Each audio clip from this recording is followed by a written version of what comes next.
Hi friends, happy Tuesday and welcome to another WSIB Truth Matters with Joe Machado. I don't know what's going on with this weather. You know, my wife was saying last week, Thursday or Friday, when we had all that beautiful weather and over the weekend, and she says, you know what, next week it's supposed to be really cold and it's going to snow. And I said, you got to stop listening to those people. They're always wrong. They lie. And I looked outside today and it's flurries. Oh well, I hope the weather's better where you are. And if it's not, stay inside and stay warm. Okay, so let's get right into it here. We're going to talk about the loss of earnings benefits. And we're going to cover long-term earnings calculation. So on Sunday, I released a video basically dealing with the short-term earnings calculation and entitlement to loss of earnings and how that came about. So we're going to do the second part today. I was going to post it last night, but I had some issues getting it uploaded to YouTube, and but I'm getting better at it, so just forgive me for that one. Okay, so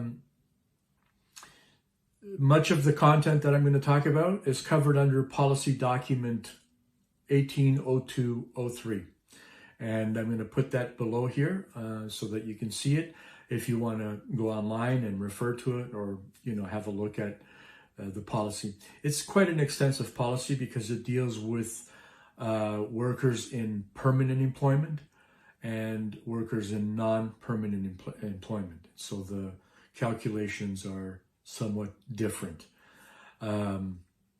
But anyway, I'm going to cover the basics of the policy, and if your particular circumstances are different and you need more detailed information, by all means, send me an email and I'll clarify it for you.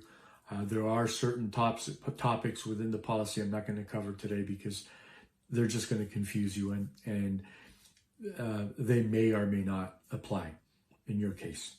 So we'll just leave it at that. I'd rather take the time to give you a more detailed explanation on any particular area, as opposed to throwing a lot of stuff at you now and just getting overwhelmed and confused. So anyway, so let's deal with workers in permanent employment and who's in that group. So if you've been with the employer for 52 weeks and there's no seasonal or cyclical layoffs, that is permanent employment. If there's no set termination date apart from your retirement, that's also permanent employment. It can be full or part-time. Also permanent employment. Sometimes people confuse part-time with not permanent employment. That's not the case. And your earnings may vary from day to day, week to week, and be irregular, and you may have irregular hours. But all of that is considered permanent employment.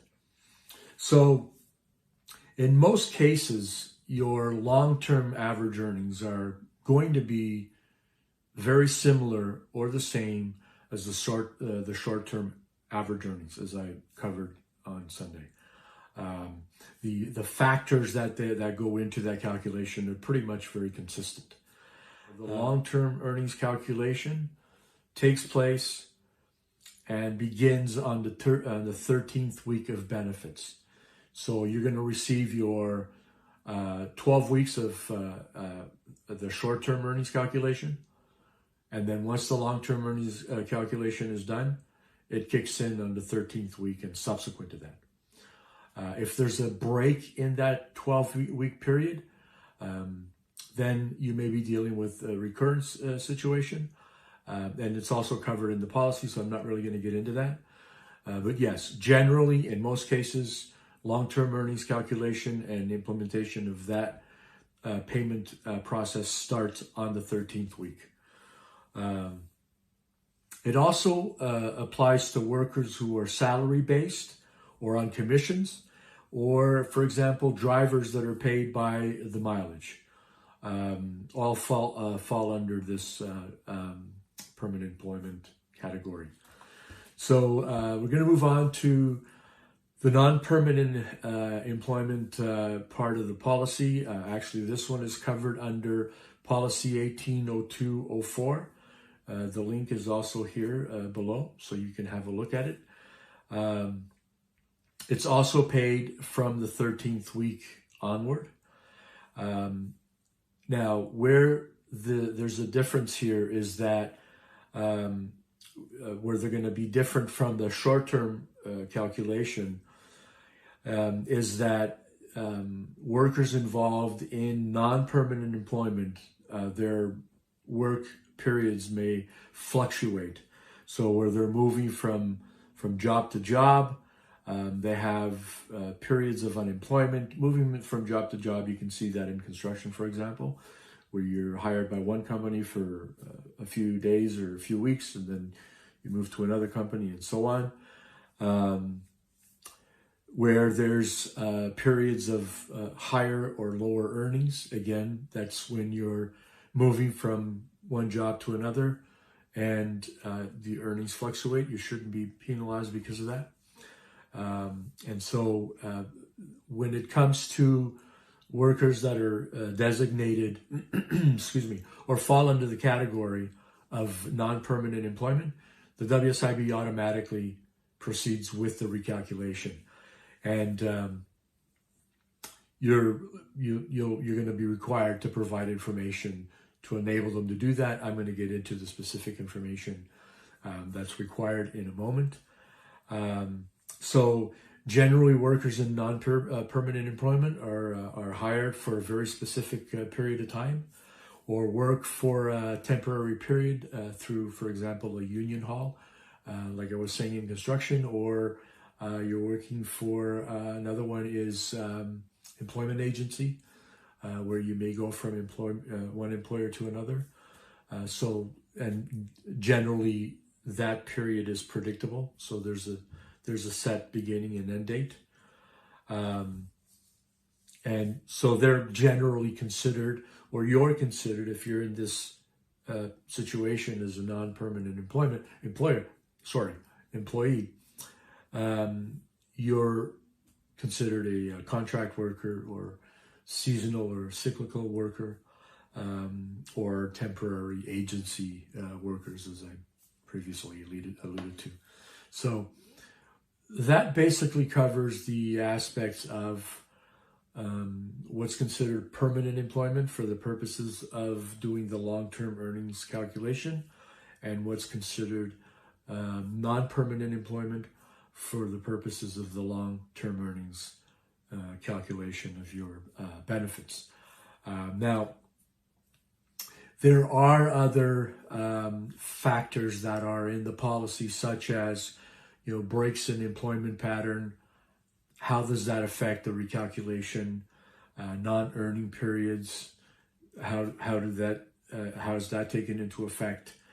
When the calculation should be done, and if the calculation period needs to be extended for some reason, the WSIB may still be requesting or trying to get information, or you might be trying to get information. So sometimes there is a need to have that period extended.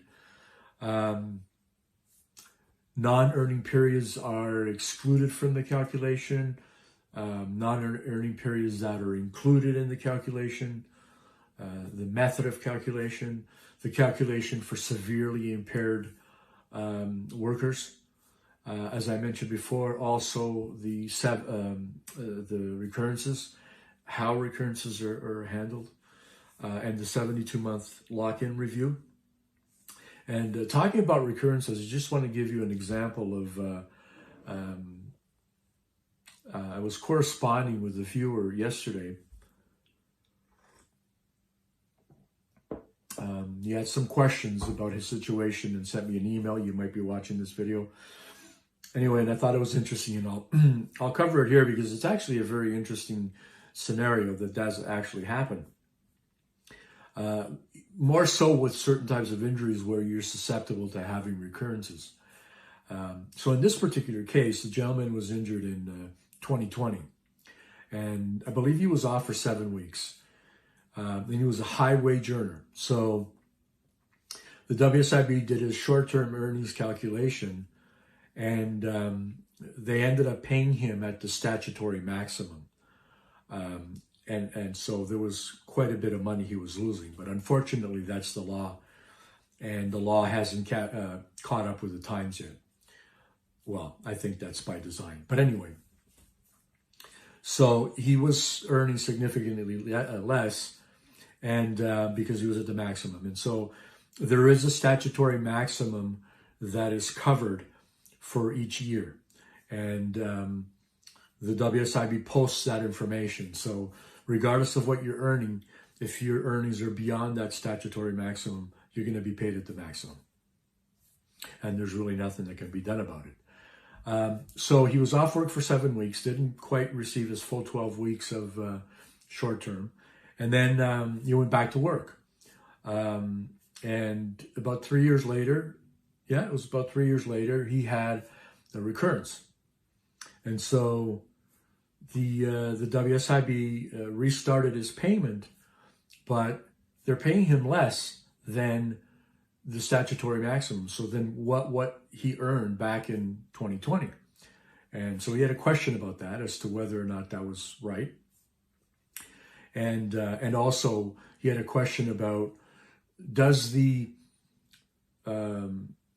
recurrence period carry on from the 7 weeks that he was off in the original injury time, because he received short term for 7 weeks, or does it start a new period of 12 weeks?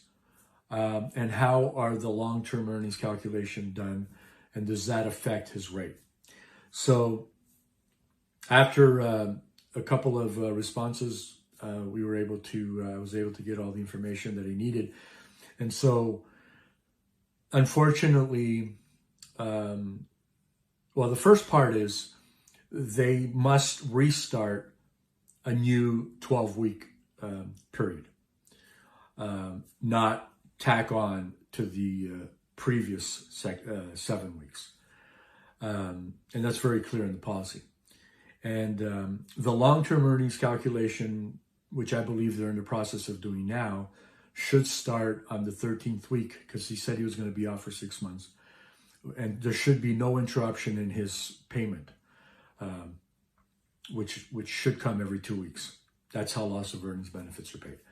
So, but what they got wrong, and it's, I'm thinking to myself, how do they get this wrong? Like, this is idiot proof. This is like very, very basic stuff. If you're a case manager, most case managers earn upwards of, I believe it's $67,000 a year, upwards of that. You should be able to get this. This is not complicated. So at the very least, he should have been paid the same amount as he was being paid when he had his injury, because he was already at a statutory maximum. So nothing was going to change to cause that to go downward. But they're shortchanging it by, I believe it was like $20 or $30 every 2 weeks, if memory serves me correctly, which doesn't seem like a lot of money, but it does. It's a lot of money because, first of all, you're getting less than what you earn, and you need that money for your budget for you to live. So at the very least, they should have done that. But there have been escalation due to the cost of living increase since 2020. So I believe it was 4.3 in 2020 and 2.4 or 2.6 in 2022, and I believe it was 6.4 in 2023. So if anything, because they're supposed to pay you based on your escalated pre-accident earnings. It's a term that even a junior adjudicator should know this stuff. This is not rocket science. So I don't know why they're shortchanging the guy. It makes absolute no sense. And this is why you always have to double check what they do. And I always do, because I don't trust them. I don't trust anything they do. Somebody asked me the other day, do you think they do these things on purpose?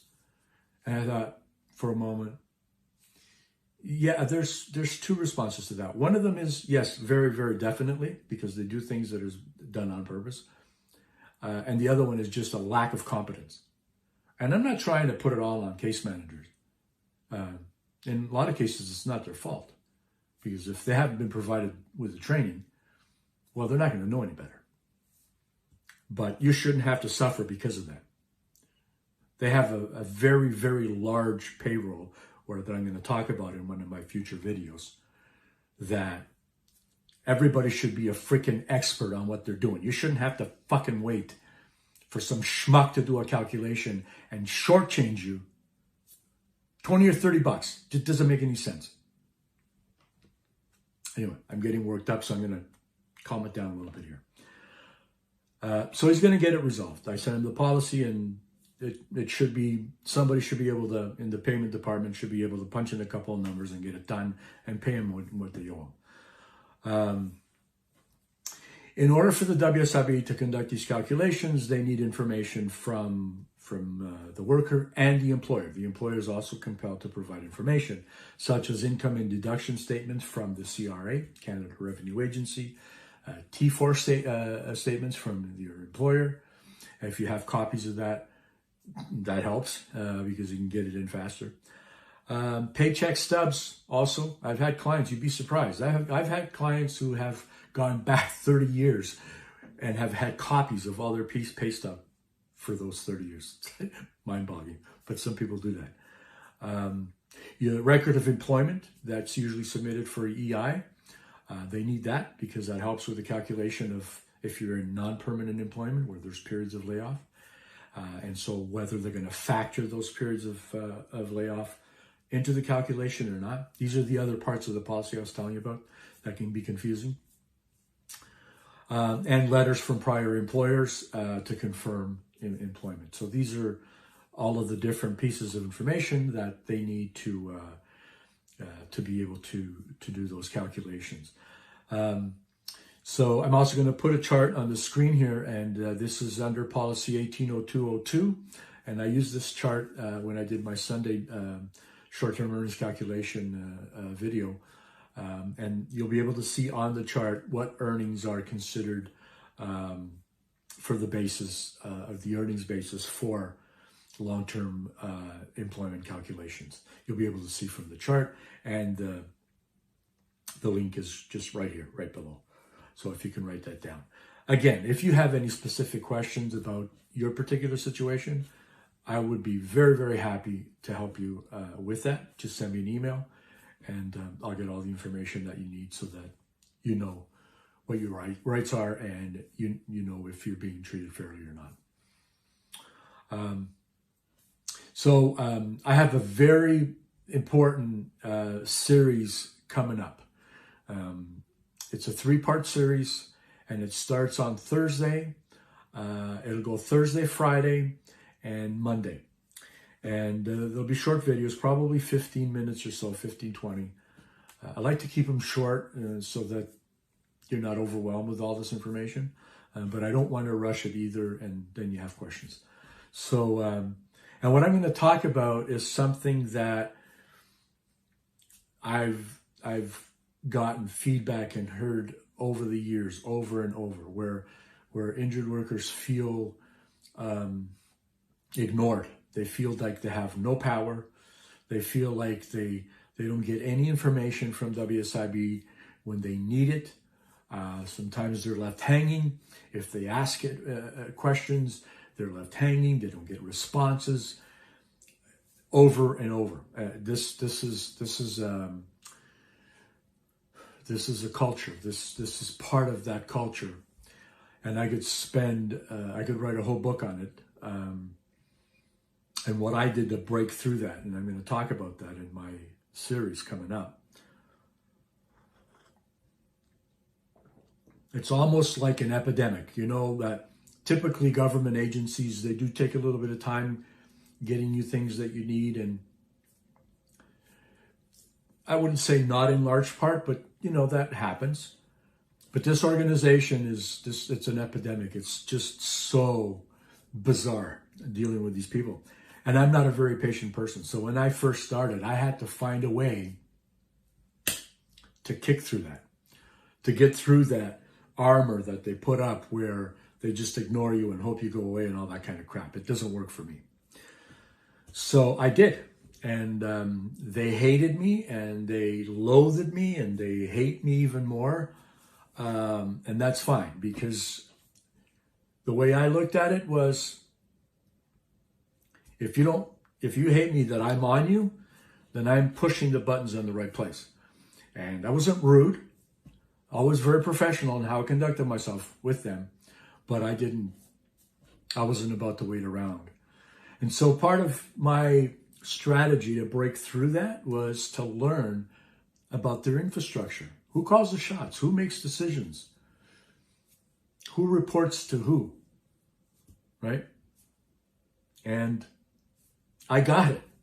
I know that organization intimately, inside and out, probably more better than a lot of them working within the organization. And I say this not from being arrogant, but a lot of times I had adjudicators and managers and even directors in awe as to how I was able to get something done and get to a certain person.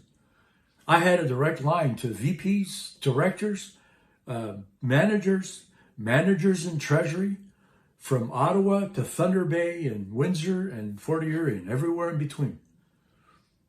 They didn't ignore me. When I needed an answer, I got it. And that's the strategy that I developed. Because you know what? At the end of the day, they're hired to do a job. And their job is to make sure that you know what you're entitled to and that they're adjudicating your claim on a timely basis and that they treat you with respect, not with bullying and intimidation and threats, because they do that. And I saw that. I was on the line a lot of times when they thought they were just talking to my client. And I was on the line. And I'd get off the line and I'd be going, holy shit. They do this, but if they know I'm on the line, they don't do that. So this happens. And nobody should be subjected to that kind of bullshit.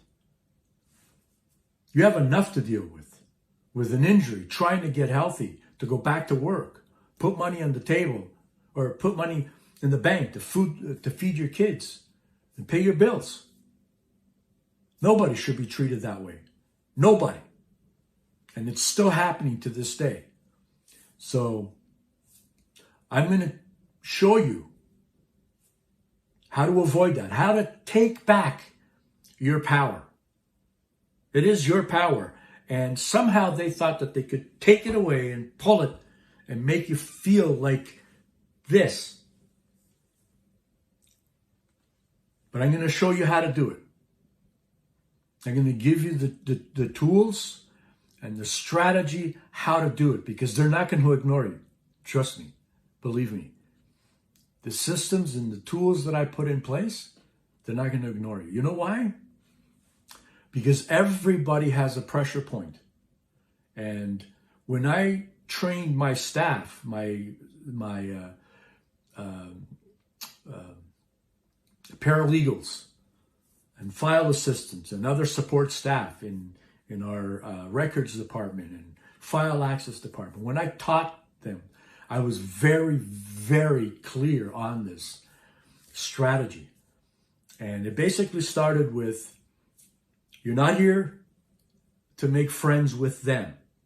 Now, you have to be professional in every manner that you conduct yourself. You're not going to use the same tactics. So you're not going to be threatening, intimidating, and abusive. None of that. If that happens, you're fired. That's not going to happen. We don't do that. You're going to conduct yourself by using these tools in a professional manner, and you're going to rise above, and you're not here to make friends, because when you get into this touchy-feely, talking about the weekend stuff with a case manager or somebody or whatever, when they do something wrong, it's going to be much harder for you to call them out on it, because now you got that little friendly thing going on. So you're not here to make friends. You're here to do one job, and that is to fight for our clients. That's it. That's the only thing that you're here to do. And if you need to make friends, you need to join a social club and find other ways to do that, but not here. So I got that out of the way very, very quickly. The other thing was we had a very sophisticated system of follow-up that had just popped up on your calendar where certain things needed to be done. So every action's documented. When you finish documenting an action, whether it's a call with an adjudicator or a case manager or the director or manager, whatever the case is, you know that you have to set a task to do something more. Because if you don't set the task to do something more and there isn't a follow-up, then the case is closed. You should close the case. Why is it still open? Anyway, that's a little bit more of our internal system. But the reason why I'm getting at that is that this system of making them and holding them accountable to their actions is part of what this 3-part series is going to be. It's not complicated. It's very simple. I've put together the tools that'll make it very easy for you to do that and to stay on top of things. But they will listen to you and you will get their attention when you need it, because that's their job. Their job is to adjudicate your claim, to be respectful of that, and to get you benefits as soon as humanly possible. And they have time frames that they have to work with. A lot of them think, no, I can do this. I can take whatever time I want to do this. No, you can't. Your manager may not be watching, or his director might not be watching, but I'm watching. And if it's not done within a certain period of time, we're going to have issues. Another thing that I always did, and no one at the board, managers, adjudicators, directors, VPs, no one can ever accuse me of blindsiding them or going behind their backs. I always told them, I don't agree with you. You haven't provided anything that supports your position, and I am going to deal with this with the person who has influence over your decisions. Never blindsided, always very straightforward. And that's why they hated me too. But anyway, at the end of the day, I want to teach you that. I want to impart that to you because you need it. And things will go a lot easier for you if you know how to do this. How to take back your power. Starting Thursday, it'll be Thursday, Friday, and Monday. Anyway, I always finish this way. Please subscribe to my channel. It's free. It's the only, as I build the channel, I'm able to continue to put out these videos. I have tons of information and experiences to share with you, and I want to do that. Please share it with others. There's a lot of people out there that they're getting screwed right now, and they don't even know it, and they may not know where to go and get some help. They can get it here. Comments. I love it when you send me comments. If you have questions, I always try my best to reply to all of them and be as extensive as I can. If it's something that I think should be done via email because of the sensitivity and confidentiality of the information, I do that so that I can preserve your confidentiality. You're never going to have to put yourself out there for no one. And thumbs up. If you like my content, I love to see those thumbs up. It just takes a second, do a click, thumbs up, makes me happy. If you didn't like the content, give me a thumbs down, because there's always room for improvement. So my goal is to give you as much as I can so that you can make informed decisions about your claim, about your rights. And if it's not something I covered in this particular topic, if it's something else that's going on, send me an email. I'll get back to you and I'll give you the information you need.